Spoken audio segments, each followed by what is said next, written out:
Mission list updated. Development project has been added.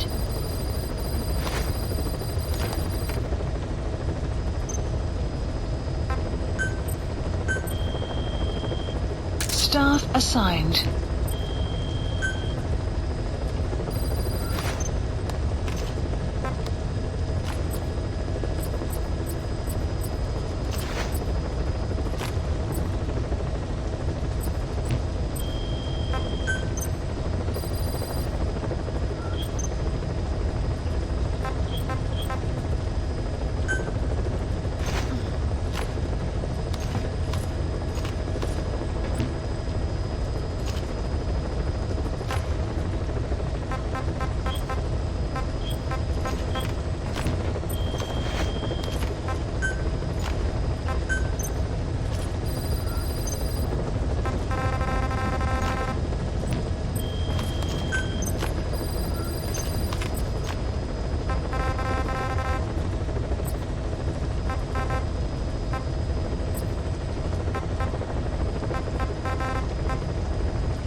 Please select a mission.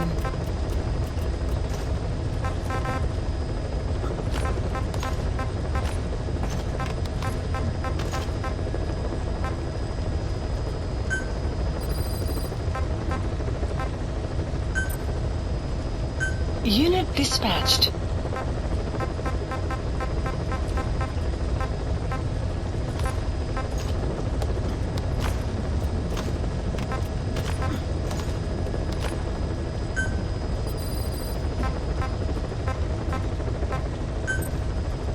Unit dispatched.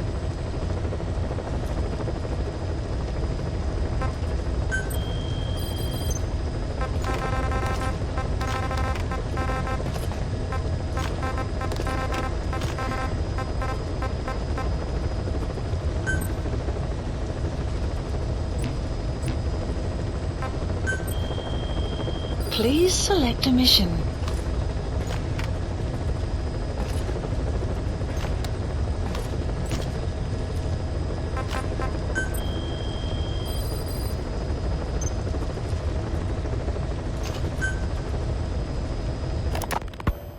You were hospitalized in Dhekelia, a British sovereign base area on Cyprus. It's part of British overseas territory that falls outside of Cypriot jurisdiction.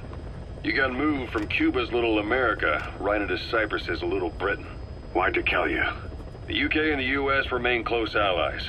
The last place Cypher would think to look for you is inside their own system. That's what kept you safe in British military hospital for 9 years. The safest place from a whale is inside its own belly. You were a regular Geppetto. Well, it wasn't Pinocchio who led me out to safety. So who was that guy? Cypher went so far as to attack British territory, burning their own ally. That's how badly they wanted you dead. He said I was in a British military hospital, but the doctor had a Greek accent. Miller told me about what happened in the Caribbean 9 years ago. You do remember Miller. You'd formed a private army with him, an army with no allegiance to a nation. I remember, but... I see. You're not sure what's fact and what's a fantasy caused by the coma. It's still all a mess, huh? All I can do is tell you the facts as they were told to me. I've gone easy on you up until now, but this is where the hard stuff begins. 1974, the year before you entered your coma. You were in Colombia, operating with a small unit of men, basically mercenaries. Miller was among them. Miller was trying to find a way to turn his and your talents into a line of work. He was looking to start a business where you would fight on behalf of others around the world, those who needed military force. But the reality was, at that time, you didn't have enough gear to equip your own men. Then Miller came across this client. It was a huge job he was offering, but you had a shot at pulling it off. You accepted it and headed into Costa Rica. The client even threw in an offshore facility in the Caribbean. The mother base, that would be your new base of operations. Miller sure did have a head for business. As your mission went on, your unit grew and grew. More weapons, more money. Before you knew it, you were commanding 300 men. As the organization got bigger, your military powers swelled to match. It got so the international community couldn't afford to ignore you.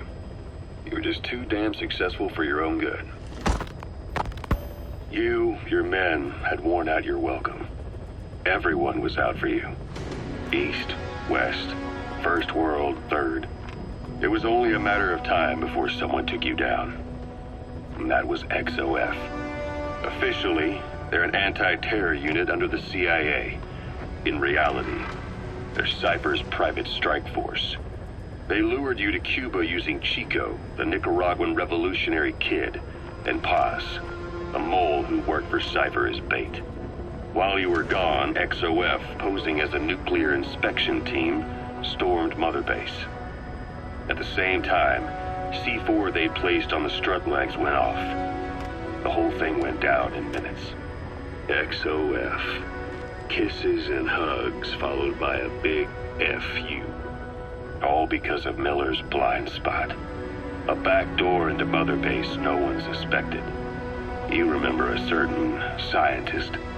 Huey was responsible for bringing the inspection team on board, giving the enemy a perfect opportunity to hit you at home. You were returning from Cuba when it happened. Mother Base came damn close to taking you with it into the Caribbean. Those of your men out on assignment returned right away.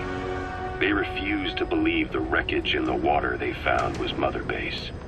But they checked the coordinates again and again, until reality finally settled in. You were supposed to die that day. That was XOF's primary objective. As far as most folks know, you did. The first doctor to see you wasn't even sure what he was looking at. Before they'd even finished operating, your men moved you to that hospital in Cyprus. It was a woman named Eva who arranged that. Rings a bell, huh? Most men in your condition would have been written off right from the start. But you survived. You went straight down to hell, and they pulled you out. Your eye wide open. Full of venom. The days of Naked Snake are long gone. Welcome back, Venom Snake. This world still needs you. Here, Snake, try this on. A prosthetic arm. Yeah, Miller was calling it the arm that wasn't there. The physiotherapy's going well. Your arm's bulked up enough for it to fit. There. Perfect. A little time with it, and it'll work better than the real thing. What do you think? Huh. I can still feel my real arm. Well, you better get used to this one quick. You have any pain? Every now and then. Where? My fingertips. My left fingertips. Sounds like phantom pain. Your brain still remembers your old hand. Yeah. What about your vision? Can you see okay? Yeah, at the moment. Now, the shrapnel in your skull is pressing on your optic nerve. I'm told any hard impact could have an effect on your visual cortex. Yeah. The doctor mentioned that. Your brain might process visual information incorrectly. In other words, you could have hallucinations. You might see things that aren't there, or not see things as they really are. You experienced any of that? I think so. When? Right after I wake up. Colors look faded. Colors, huh? Well, that's not a major concern in and of itself, but it could mean the difference between life and death in the field. You'll need to watch out for that. I will. All right. You should continue your physio. We'll be arriving soon. It's the last chance you'll get.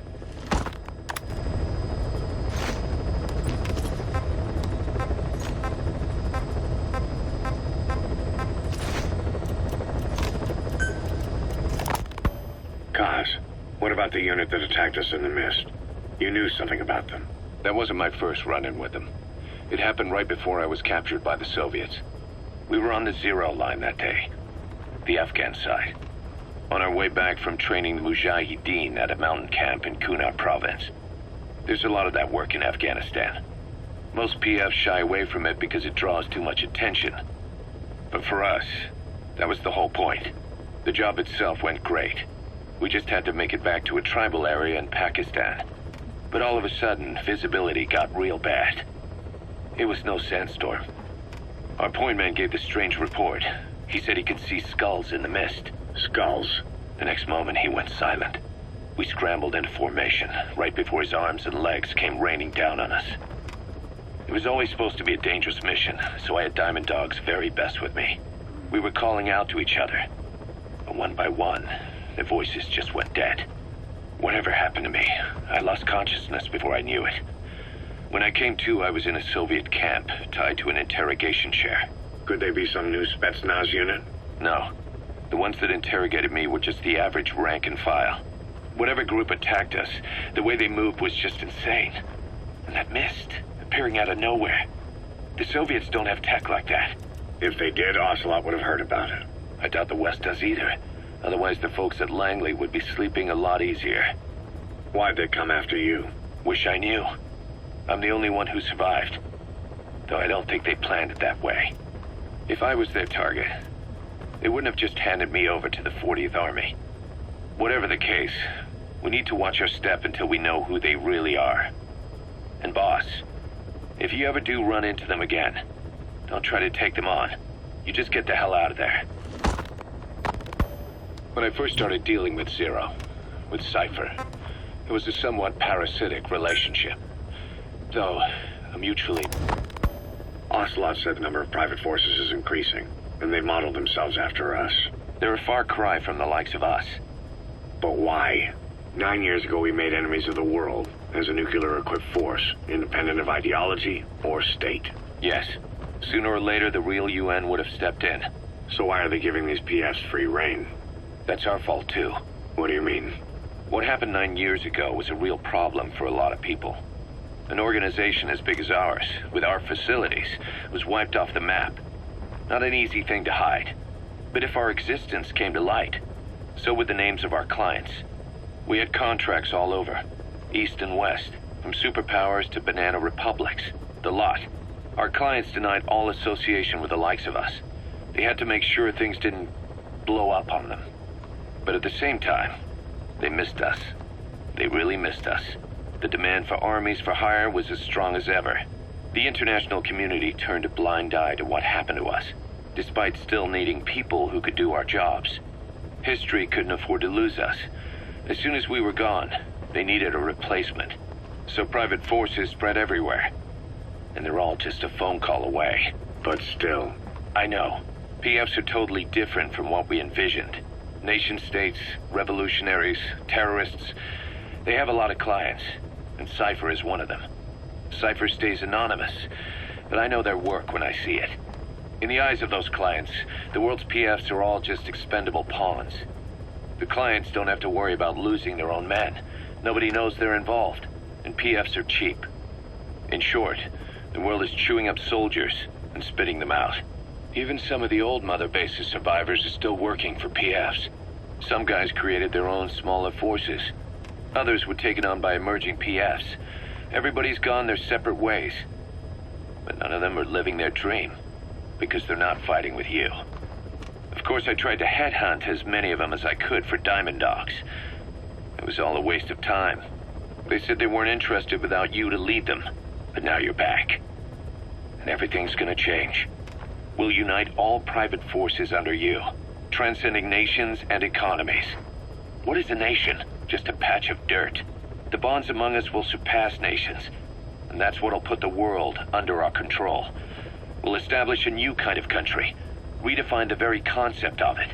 Even Cypher will be below us, an extraterritorial federation of military nations. The United States of Force. Ocelot said the number of private forces is increasing, and they've modeled themselves after us. They're a far cry from the likes of us.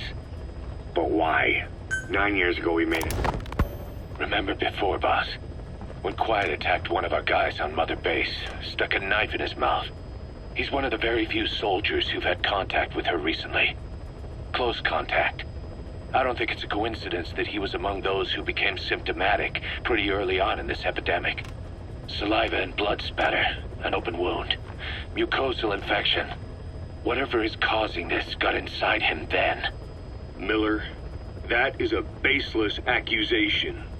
The source of the infection is Quiet. Everyone suspects her. We don't know that. And we've come across these symptoms before. The bodies in the water at the oil field facility. Those sick people in the beds at the Devil's House. They're identical to what we've seen while we've been after Cypher. The infection could have come from elsewhere. But at the very least, she does know something. It's not like she's gonna talk. No, not through words anyway. But what about her actions? Quiet held a knife to that soldier back then, before he became symptomatic. There must have been a reason for that. A reason for shoving a knife down the throat of one of our men. What if she's capable of identifying who's infected? What if she was trying to stop the infection but couldn't communicate that to us? The answer to that, the source of the infection, might be in the mouths of the infected. You think there's some kind of clue in their mouths? I don't know. But maybe there's something about the mouths of those who become symptomatic, something in common. Something their mouths have in common. Forget it. We can't trust her. Even if she can spot the infected, I don't want her help. I understand how you feel. But this is something to go on. Can't you see it's just like I said? Bringing her here was a big mistake. Quiet is gonna be the end of us. Stand down. You've got zero proof. Try to keep an open mind on this, boss. There has to be a way to identify who's infected. Quiet is still in her cell. Only a few staff are authorized to go near her. She hasn't tried anything funny, but that's what bothers me most. In particular? What does she have to gain by coming to Mother Base? I first thought she was under orders from Cypher to take you out. She didn't manage it in Afghanistan, so round 2 happens here.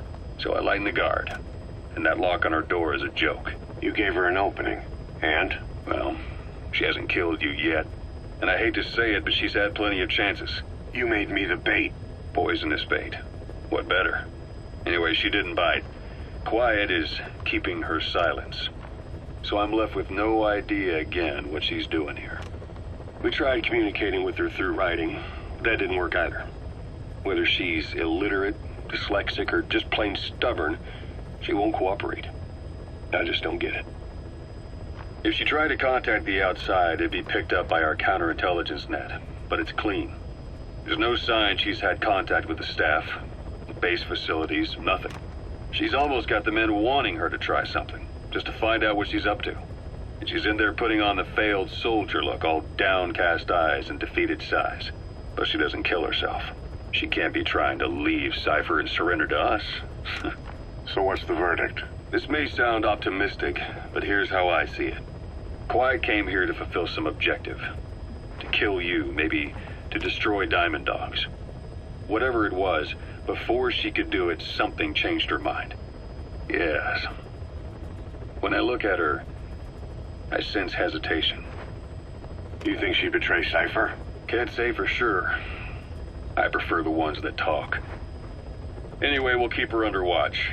And we're also looking into those special abilities of hers. You'll be the first to know if something comes up. Why not look in on her yourself once in a while? Right.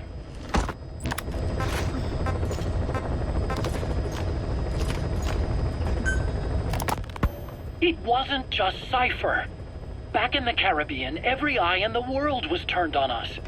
A private army, just a bunch of guys with guns, in possession of a nuke? Why wouldn't they be uncomfortable? And that's why you made sure the inspection happened. Well, I thought our best move was to prove to the UN through the IAEA that we had no nuke. Of course, I was against us having it in the first place, but that was Snake's decision. The boss wasn't responsible. Well, don't get me wrong, I still believed in Snake. I thought I was making the best decision for all of us, that's all. I figured we should get a third party to exonerate us before proof of the nuke did get out. And who better to do that than an organization with international authority? So the truth is, you took it upon yourself to agree to an inspection arranged by the UN. Only the inspection was a ruse, and Cypher's strike force, XOF, showed up instead. I had no idea that would happen. Enough bullshit! Oh, sure, like I could have known. You know, I was just trying to prove our innocence to the world. What's wrong with that? We're not interested in the excuses you thought up. The truth is objective. Just see it from my point of view. You led XOF to the control tower. They seized it, giving them complete control over the base. Moments later, they detonated C4 on the strut legs. Anyone who'd managed to survive was hunted down by the assault force and their choppers. You can't believe I did that on purpose. That was the end of Mother Base. But it wasn't the end for you. How can you... Look, think about it. I lost something too. I built Zeke and it got buried underwater. I am a victim. That raises the big questions. Why were you the only one spared? You got away without a scratch. Why did Strangelove leave the base on the eve of the inspection? You two were close. Strangelove? And how did you manage to build something that surpasses Zeke in every way? Because you did everything they told you. You're the only one who didn't lose a thing. That is the truth. I was taken away against my will.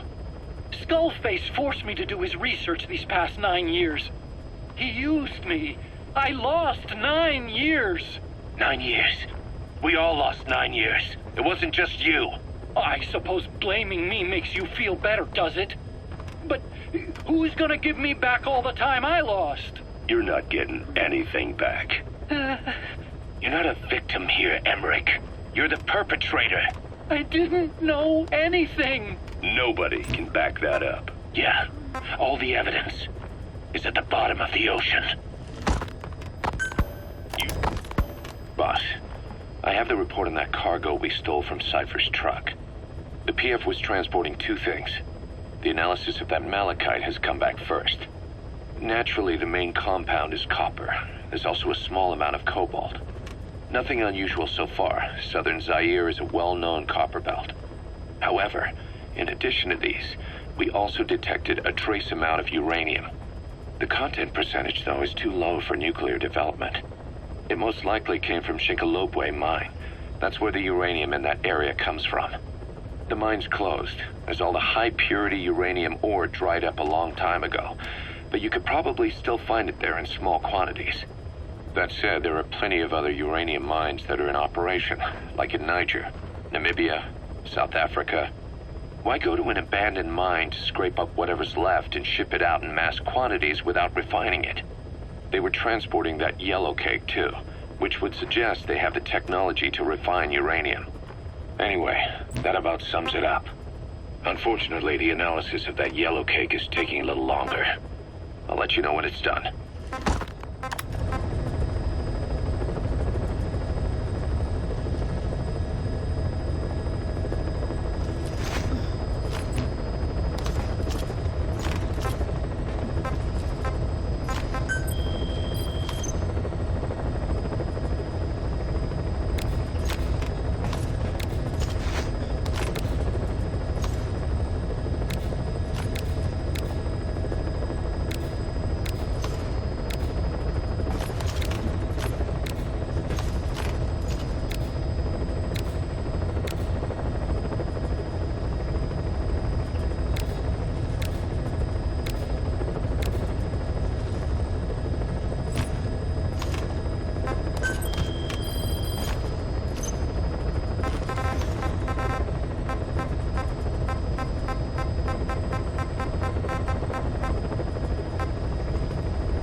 About the pathogen spreading through Mother Base. You've seen everything we've got on the outbreak. What's your opinion?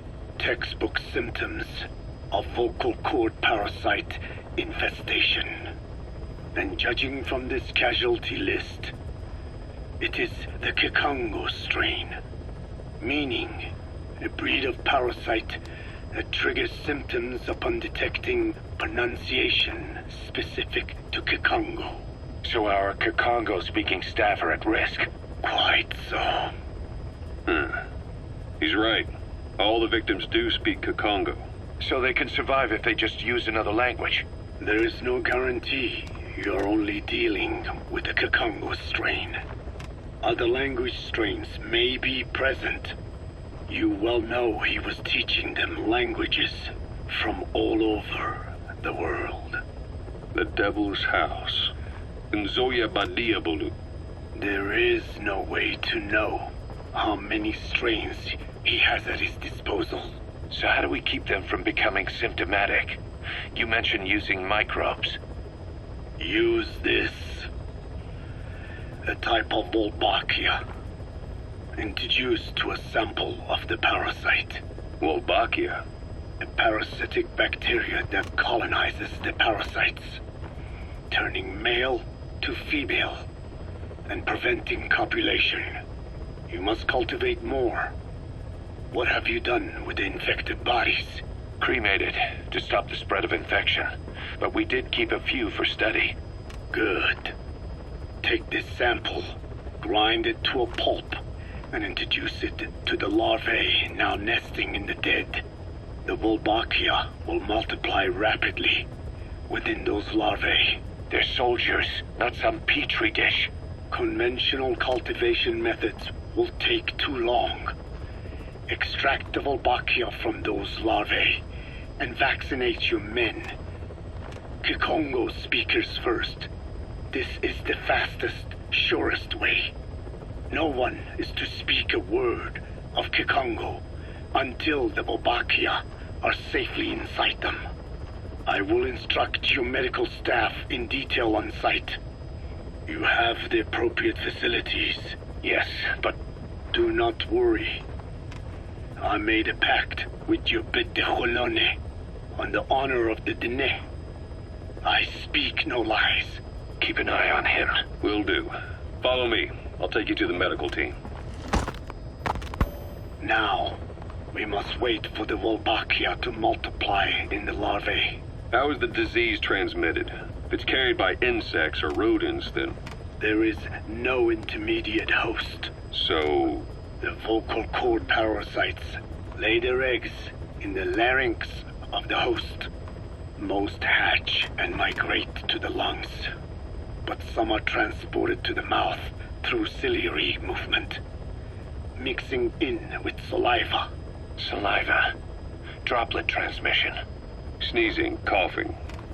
Any food or water containing infected saliva. It would spread fast.